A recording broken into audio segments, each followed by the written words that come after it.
નારેશ્વરમાં એક બાવો આવેલો છે, એ જોવા જેવો છે. હા કે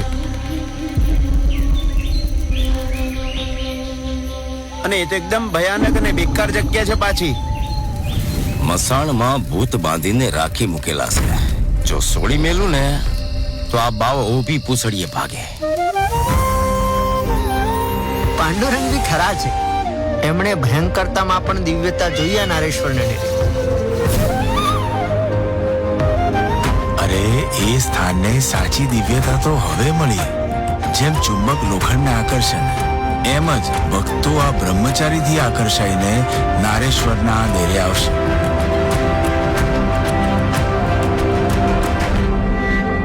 તમે ચિંતા ન કરો, ભજન કરો.